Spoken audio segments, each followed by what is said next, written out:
ponemos serios. Momento editorial solidaria en EASI. Decíamos que estamos transmitiendo en vivo nuestra editorial por @malatocesar, que es mi cuenta personal. El momento editorial nosotros lo titulamos ¿De qué hablan la política y los políticos? ¿De qué hablan? ¿De qué cosas hablan? ¿Qué cosas instalan en la discusión pública? ¿Cuáles son los temas centrales que se discuten por estos días en la cuestión política? Y disparamos esta idea con una frase histórica de Juan Domingo Perón, que fue tres veces presidente de la Argentina, a partir de 1946 hasta 1955, que fue derrocado, y luego en el regreso después de 18 años de proscripción y exilio del peronismo en este caso, y de su figura como líder nacional, en el 1973 hasta el 1974 que falleció, ¿no? Es muy impresionante de alguna manera internarse en la historia y de la Argentina particularmente, y también de Latinoamérica y del mundo, y pensar en qué momento se dejó de hablar de las cuestiones que decíamos hace unos minutos antes de disparar esta editorial, serían los temas centrales que necesita la democracia que se discuta. Centrales para cualquier gobierno, la cuestión de generar trabajo, de cualquier gobierno que tenga la administración, ¿no? de la política pública y del sistema democrático. Se dejó de hablar de trabajo, de desarrollo, de industria, de inclusión, de participación, de democracia, de derechos, de integración con otros países para poder vincularnos a través de la cultura, del comercio, de la industria, de lo producido, y también se dejó de hablar del pensamiento elaborado centralmente a través de la concreción de proyectos y de ideas para mejorar la calidad de vida de la población de los países. Tal vez, en el caso de Argentina, tal vez ponemos un hito, una marca en el almanaque, puede haber sido a partir de la dictadura militar en el 76-83, que suspendió, digamos, el debate de la política, el funcionamiento del Poder Judicial, el funcionamiento del Poder Legislativo, y instaló una agenda gubernamental a sangre y fuego, como sabemos, que tenía que ver con la liberalización de los precios, la liberación de los alquileres, el achique del Estado, la financiarización de la economía, o sea, dejar de producir para pasar a discutir únicamente el tema o los temas de la inflación, el tema financiero, el tema de las acciones, el tema de la bolsa, o sea, cuestiones que son absolutamente ajenas a cualquiera de nosotros, lejanas, porque ¿en qué te afecta a vos la bolsa o las acciones de una empresa que cotizan en la bolsa, si suben o si bajan? A tu cotidianidad, a tu bolsillo, a tu nivel de vida, a tus condiciones de vida, ¿en qué te afecta? ¿En qué nos afecta a los que laburamos todos los días o estudiamos o nos levantamos temprano en cualquier actividad o compromiso, pensando en cómo subsistir o cómo llegar a fin de mes en épocas tan difíciles como estas, o cómo mejorar para que nuestra familia crezca, nuestros integrantes de la familia mejoren, sean mejores generación a generación y vayan de alguna manera integrándose en eso que se llamó en algún momento también en la época de oro del peronismo, la movilidad social ascendente. O sea, vos habías, supongamos, terminado el secundario o no, pero habías tenido que empezar a laburar y bueno, y ya no pudiste estudiar más y resulta que tuviste una hija o un hijo que terminó el secundario y además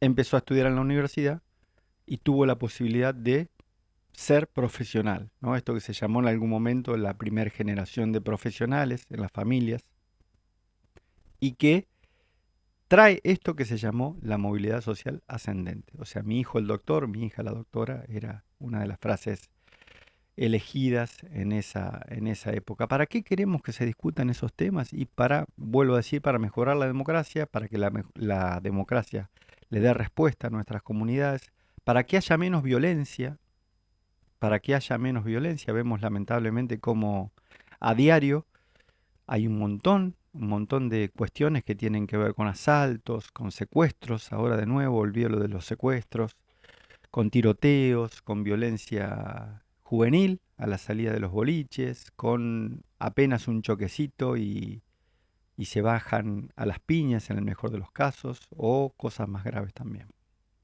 Que haya menos violencia, que haya solidaridad, que haya empatía, que haya identificación con el vecino, con la vecina, que haya comunidad para laburar juntos en las cosas que nos están faltando, estrechando los lazos entre pares, entre pares. Si miramos con atención las discusiones públicas, vuelvo al principio, que ocupan la agenda de los funcionarios fundamentalmente, de los políticos, los ministros, los secretarios, los concejales, aquellos que ocupan funciones de responsabilidad en la política pública, es muy poco lo que vamos a encontrar de estos primeros ejes que yo hago mención, de producción, de comercio, de servicios, de ampliación de derechos, de justicia, de mejorar la justicia, el mejorar el servicio de justicia, el Poder Judicial.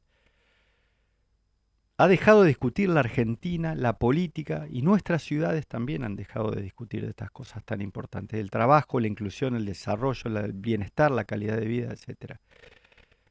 Mirábamos estos días que se viralizaron mucho Milei contra Milei y Caputo contra Caputo, ¿no? Milei de hace 1 año y medio atrás, 2 años, cuando tuvo que votar una renovación de la financiación de la deuda externa que nos dio el Fondo Monetario Internacional en la época de Macri, de Caputo,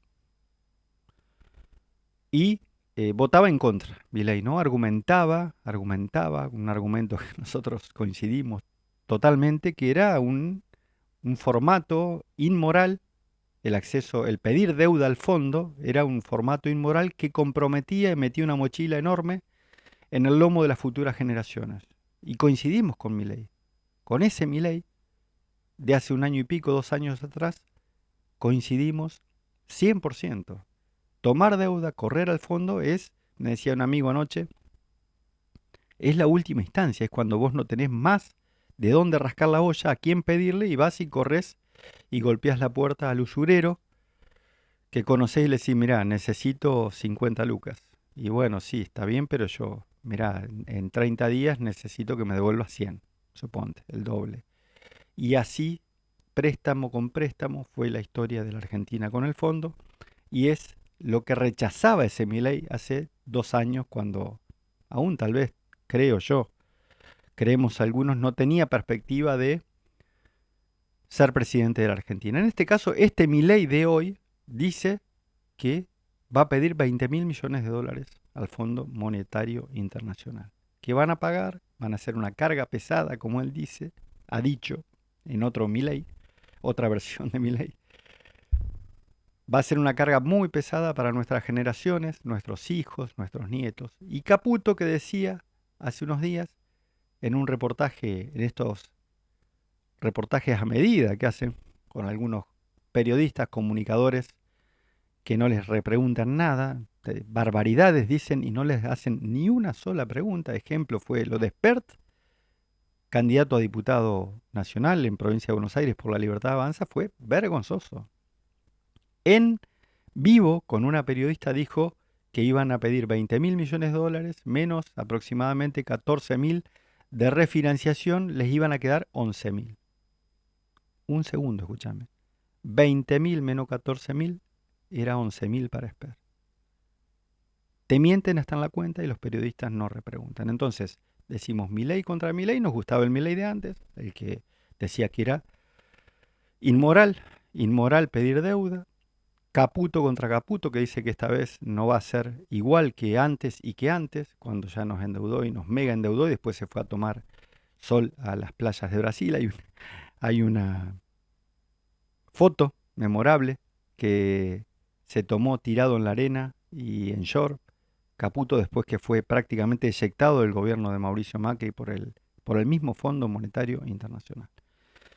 En el marco de lo que hablábamos al principio, de qué cosas discute la política y qué cosas discuten los políticos, nos preguntábamos en qué quedó la cuestión de la palabra, del compromiso y de lo que de alguna manera podemos conceptualizar como contrato electoral. ¿Dónde quedó el contrato electoral? Lo que dice un candidato en campaña, no sé si se escribe, creo que se presentan.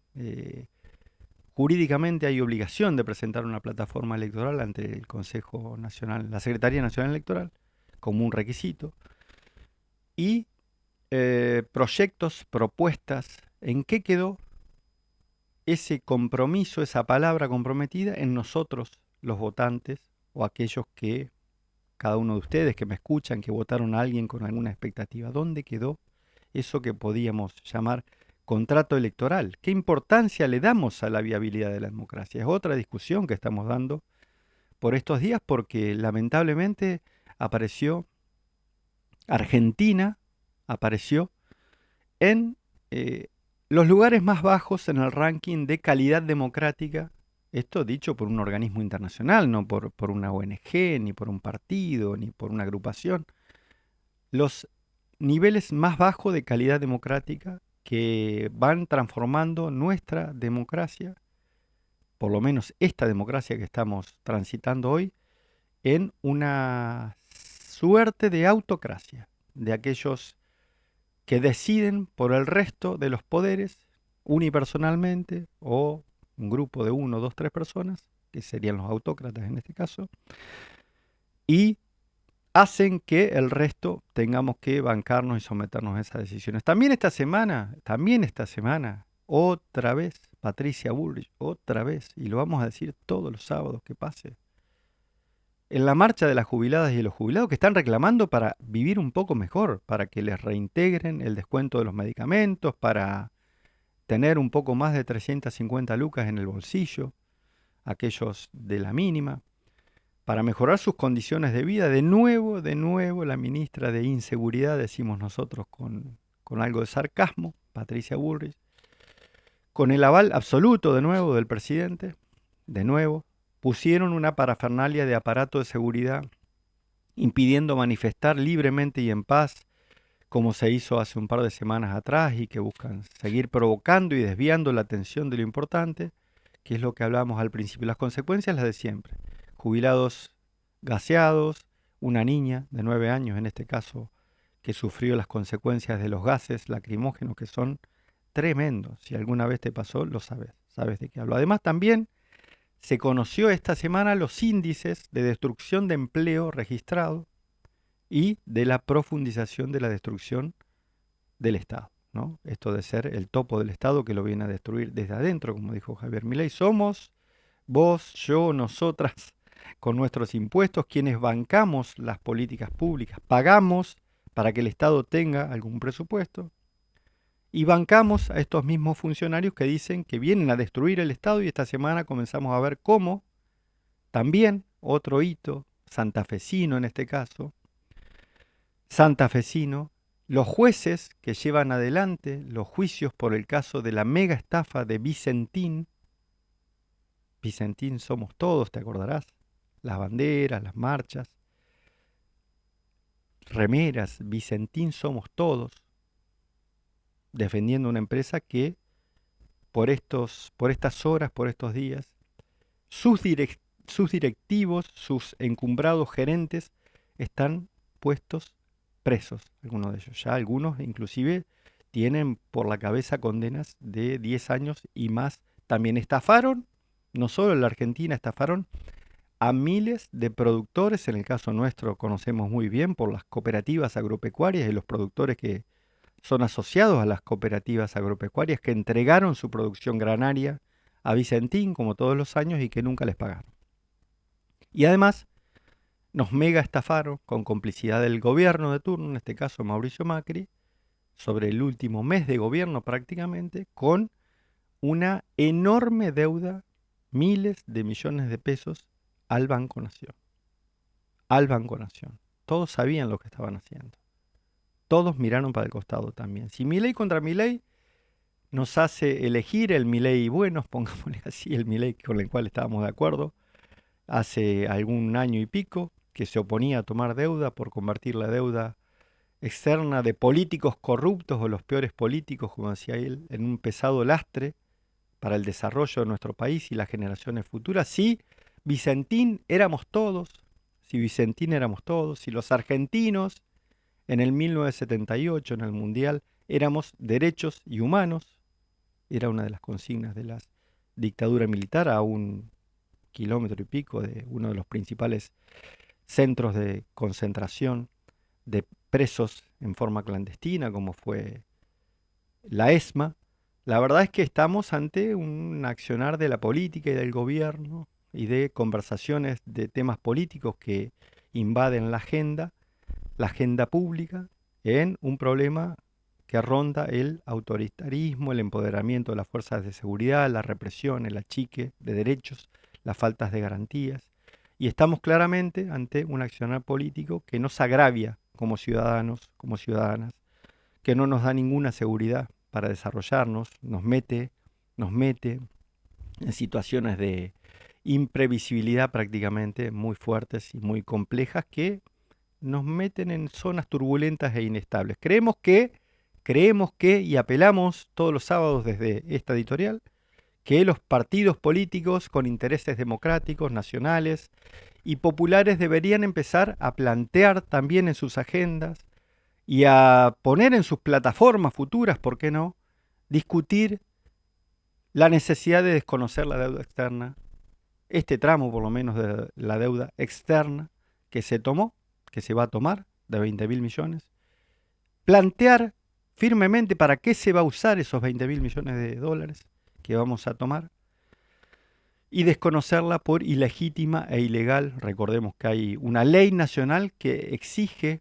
a los poderes ejecutivos de turno que cualquier endeudamiento externo sea aprobado por amplias mayorías en el Parlamento de la Nación. Eso no sucedió, se mandó un decreto de la noche a la mañana y se avisó que se iba a tomar algo de deuda, decreto que votaron un montón de legisladores, entre ellos y ellas, muchos legisladores de la provincia de Santa Fe. Detrás mío vendrán, dijo en 1956 el general también Juan Domingo Perón, 3 veces presidente de la Nación, dijo: detrás mío vendrán los que bueno me harán. Programa número 52 de Así, son las 8:31 de la mañana.